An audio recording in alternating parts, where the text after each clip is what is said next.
In 1776, Scottish economist Adam Smith popularized the theory of supply and demand. It states how as the price for an item rises, the less demand there will be for that item.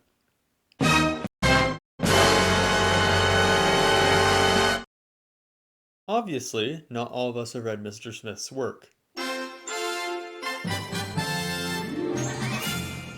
Super Mario 3D All-Stars, a compilation of some of Mario's greatest games, Super Mario 64, Super Mario Sunshine, and Super Mario Galaxy.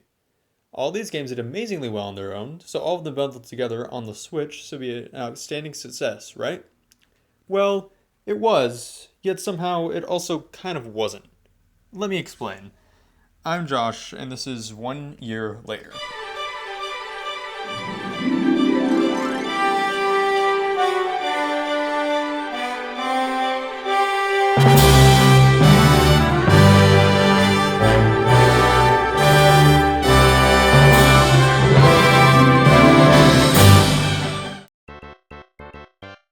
Now, before we talk about 3D All-Stars, let's make a quick note about its predecessor.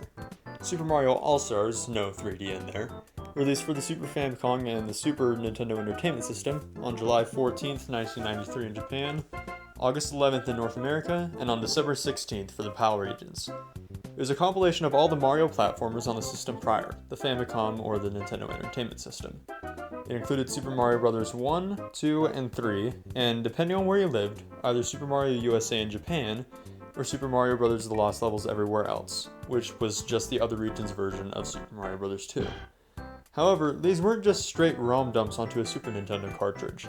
All 4 of these games were remade for the system, with drastically upgraded graphics, a saving system, which is slowly becoming more common with games, and in some people's opinion, slightly worse controls. But that's not the main point of this video.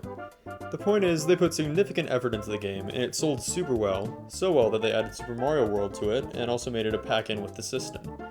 It was now very clear that not just new Mario games, but older Mario games could easily sell well on new systems. Fast forward quite a few years, and we get to March 2020, which was an interesting time. There was some kind of, what do you call it, pandemic? Sounds like a kind of sandwich. Anyway, more importantly, that was when some rumors started circulating of games that Nintendo was working on, which included a Paper Mario game that was a return to form, at least they were half right, a new 2D Metroid, how dreadful, and most prominent of all, rumors of remasters of Super Mario 64, Sunshine, and Galaxy, with some other rumors stating that Galaxy 2 would also be included. People were definitely skeptical. Sure, Nintendo had done remasters, though infrequently. They'd also done collections, though even more infrequently. But a collection of remasters? Completely false. No way this could be true. And yet, the rumor kept resurfacing, and under many different variations.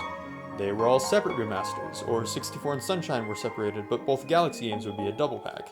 Or they'd all be a collection, but they'd be straight ports, or they would only have very slight improvements. Or maybe, and people thought as the months drew on and Nintendo remained silent, maybe it wasn't real. You have to keep this in mind when you play the rumor game. There's a very good chance that this thing you're talking about, this thing that you might be getting really excited about, just waiting for it to happen, simply might just not.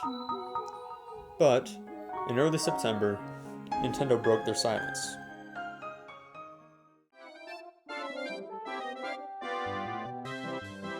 Rumors of a Nintendo Direct in September were to be expected, as Nintendo had held the Direct almost every September since they started making them. But then more specifics seemed to surface. The Direct would have seemingly be very early in September, and it would be focused on Mario, as the 35th anniversary of the launch of Super Mario Bros. Was coming up in a couple of weeks. And sure enough, on the morning of September 3rd, Nintendo shadow dropped a Super Mario Anniversary Direct, in which they revealed many new Mario-themed games and merchandise to be releasing soon, and the last thing they announced was, indeed, a 3D Mario collection, showing Super Mario 64, Sunshine, and Galaxy, all with minor improvements coming out in just 2 weeks, under the name of Super Mario 3D All-Stars. Most people were happy, although a little wary of some of the fine print coming with these games, but we'll get to that in a little bit. The game released on September 18th, 2020, exactly 1 year ago at the time this video goes up on YouTube. And with that, enough about premise. I know what you're here for. It's time to look at the games themselves. It's me, Mario! Super Mario 64 launched with the Nintendo 64 on June 23, 1996. as well as with that funky new controller I always have to give a good long stare at to contemplate its existence.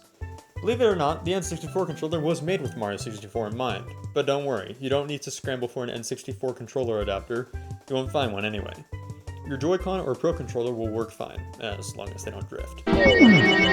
Getting back on track, this is actually not the same version of Super Mario 64 that you likely played as a kid.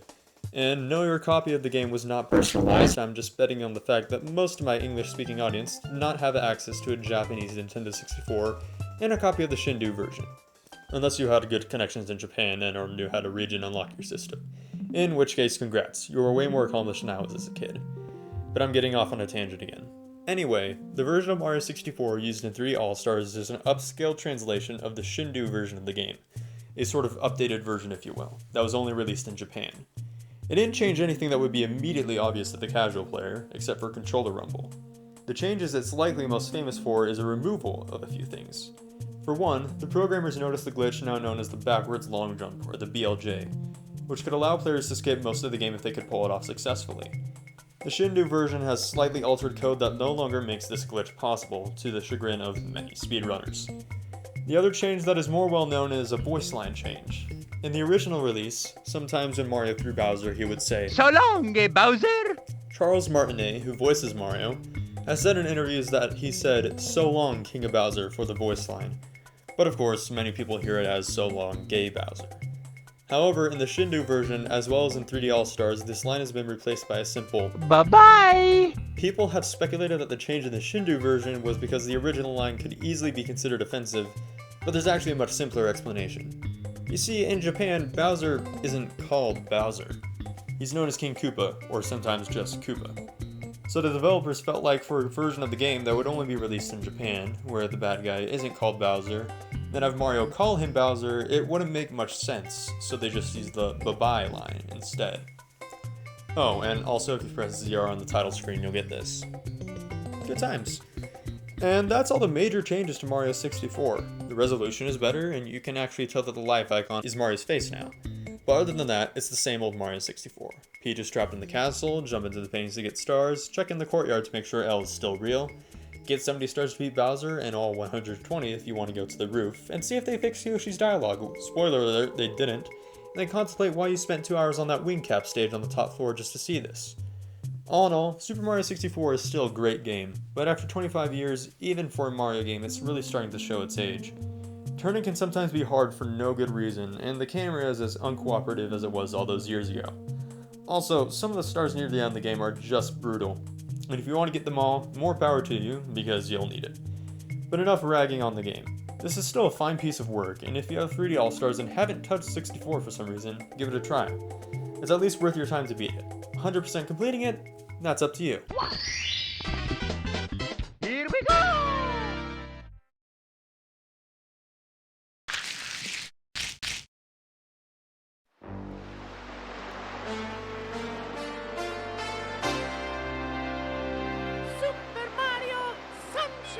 Super Mario Sunshine released for the GameCube on July 19th, 2002 in Japan, and in North America on August 26th. Just in time for all the kids who wanted to keep summer going. Sorry, Europe and Australia. Now, out of these 3 games, the most significant one for this release is probably Sunshine, and I'll explain why. So, Super Mario 64 was released on the Wii and the Wii U's Virtual Console shop, as well as having a reimagined version of the game on the DS. Super Mario Galaxy was also available on the Wii U Virtual Console and the Nvidia Shield in China. But Sunshine? It's never been re-released for another console. For years, the only way to play this game, at least the way Nintendo wants you to play this game, is either on a GameCube or a Wii with GameCube backwards compatibility. So, this is a big deal for Mario Sunshine to be re-released for the first time. But enough about releases, let's talk about the game itself. So, Sunshine. This is definitely the game that got the most attention with updates as it started out. A bit different from its original release. So, you know the Switch can support GameCube controllers? Yeah. And you know that the GameCube controller has analog triggers, which Sunshine used in a way that makes the game feel more immersive? Yeah. Well, we didn't add GameCube controller support, so use the slightly inferior control screen instead. What? Oh yeah, we also inverted the camera again. Yeah, so when Nintendo made this re-release, They had to slightly alter the control streams that work on a Switch controller, which doesn't have analog triggers like the GameCube controller, but then they didn't add support for the original controller the game was made for. The original game also had an inverted camera control, which they fixed in 3D All-Stars, but they didn't add the ability to re-invert the camera for people who were used to that. Nintendo did release an update that added GameCube support and the ability to re-invert the camera, but it does feel a bit odd that they didn't have this at the beginning. Also, in some of the floodless sub-areas of the game, they had some moving platforms and their paths were sometimes marked by little gray cubes. I thought that this was a nice indication of the path the platforms were supposed to take, but as it turns out, that's an emulation error. You aren't supposed to see the little gray cubes. This is also fixed in an update, but I thought it would be a nice little piece of trivia to point out. But all in all, especially after the updates, this is clearly the superior way to play Mario Sunshine. While parts of the game are still buggy and extremely hard, I'm looking at you, lily pads, you now have different options for controls on the camera, not to mention the game looks much better and is now in widescreen. Oh yeah, doesn't this game have a plot too? Okay, so Mario and pals are taking a vacation. Mario is blamed for vandalism in a very unfair court of law and is tasked with cleaning up the entire island with help from his new water jetpack Flood. By collecting shine sprites, the island becomes more clean and the citizens won't hate you as much. Eventually, Shadow Mario shows up, kidnaps Peach, and books it to the nearest Six Flags. Check out the imposter's Bowser mech, and then he reveals himself to be Bowser Jr., whose father has told him that Peach is his mother, which just doesn't work on so many levels. Jr. then takes Peach to Pandemic Mountain and floods the hub world because reasons? Chase him through the volcano and take a very janky boat ride to the top where Hot Tub Bowser is chilling with Peach and his son with a gun. Take him out and you save the day, hooray, except Flood dies from overexertion, but it's okay because the Toads actually do something useful for once and fix him. Mario finally gets his name cleared and gets a vacation, Bowser learns not to lie to his son. The end.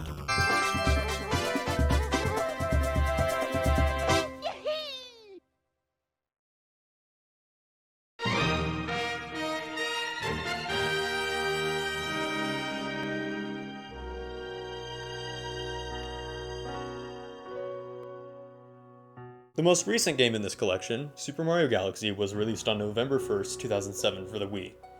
It was groundbreaking because it was Mario ALL+STARS. The game received critical acclaim because, well, it's a Mario game on the Wii. Those two things together are bound to produce boatloads of money and tons of praise. The main new mechanic was the spin ability, granted by the Baby Luma now taking residence under your hat. You could shake the Wii Remote to attack enemies, break crystals, swim faster, use launch stars, all kinds of stuff. You could also use the pointer to use pulsars and shoot starbits, which could also stun enemies and force feed Lumas until they pop and turn into a new galaxy for you to find more stars to further your galactic conquest. You know, stuff for kids. But that's all old news. What did they change for the Switch? Well, it's mostly the same, but there are some key differences and additions. First off, you can still shake your Joy-Con or Pro Controller to spin. You can also just press the Y button if you prefer to have your games without shaking. But the Switch doesn't have a sensor power, so all the stuff I just mentioned about pointing is going to be reworked into the wonders of gyro. It works mostly the same as long as the Switch is docked. You can use gyro for the pointer, although the pointer does have a tendency to drift a little. You can use the R button to recenter it. A bit annoying, but nothing terrible, until you go into handheld mode. If you're playing Galaxy on the go, all the pointer functionality is controlled by the touchscreen. It is locked to this. You cannot use gyro in handheld mode, which is admittedly a bit disappointing. It's kind of awkward when you have to take your hand off the stick or buttons to use a pull star. It just feels like you lose some control of Mario for a bit when you have to do this. But overall, they did a fine job translating the motion controls over to the Switch. The game is still as great as ever, and I still get a little sad whenever I see the ending. 7-year-old me was not prepared for it, and that emotional trauma has apparently stayed with me. Josh, are you okay? No! This game is definitely the easiest of the three, you can tell because I was able to complete it. It also easily looks the best. After the HD-fying of Galaxy, it looks almost on par with modern Mario games. So, all in all, still an amazing game, just a little held back by the differences in the hardware.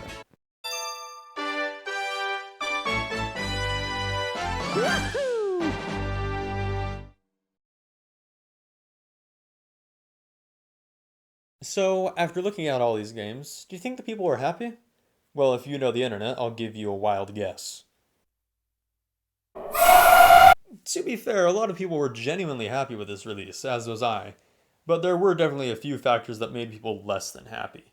First off, this release celebrating the history of 3D Mario didn't do much more than just put the games on the Switch. And in the case of Sunshine, a little half-baked. The only other thing included in the collection other than the games were the soundtracks of said games, which is cool, but there is this little thing that I have in my pocket that can also play the soundtracks of said games and is about a quarter the size of the Switch. People were definitely expecting a little more, maybe some concept art or developer interviews or something. And then, of course, there were a few bigger issues. Some people were expecting a little more than a bit of upscaling and widescreening. The fact that these are essentially the same games with just a bit of polish added made some people feel burned, as they were expecting more. A lot of people were also expecting Galaxy 2, which made no appearance. This is a great example of why overhype can turn dangerous, but there was one detail that not even I can blame on overhype. The expiration date. You see, when they announced 3D All-Stars in the Direct, there was a tiny bit of fine print that I mentioned earlier in the video. It's only time to talk about that. At the end of the trailer, there was a bit of small text that read, "Available until March 31st, 2021. Now, Nintendo's no strangers to limited releases. Metroid Prime Trilogy is a great example. They took all 3 Metroid Prime games, gave a couple of them improved controls, and sold it for 6 months at the same price as a standard Wii game. Nothing crazy, but there is one difference that makes 3D All-Stars feel a bit more dirty. Metroid Prime Trilogy was eventually released on the Wii U's eShop, and was not given a limited release there. It's still there today if you want to buy it. But there seems to be no plan to do that with 3D All-Stars. True to their word, at midnight on April 1st, Super Mario 3D All-Stars disappeared from the Switch's eShop, and Nintendo stopped giving physical copies to retailers. There are hints that maybe Nintendo will put all these games on the eShop separately, but it's been almost a year now, and it really doesn't seem like that's going to happen. But that's not to say that there still aren't copies in stores. There's piles still lounging on the shelves. That hasn't stopped people from trying to get rid of what they thought was going to be a very valuable item. Listen, I know that these games, since they are in more limited quantity than the other Switch games, will likely eventually trend at a little higher price than others, but you're not going to get rid of it for $10,000. Stop lying to yourself. Overall, this whole experience has left a bit of a bittersweet taste for me. While I adore my copy of 3D All-Stars, some of the decisions that Nintendo and some fans have made are definitely not ideal, and that makes it a bit sad. However, that will not stop me from recommending this game. If you like platformers, or Mario, pick this up if you haven't. These are some of the best games of all time, and let's face it, even after almost 6 months of this game being delisted, you're still going to find reasonable prices whether in-store or online. And so, after all the hype has died down, 1 year later, I still recommend this game. Thanks for watching. Hey, if you're still here, thanks. This is a bit of a big project, and I really appreciate you sticking around for the whole video.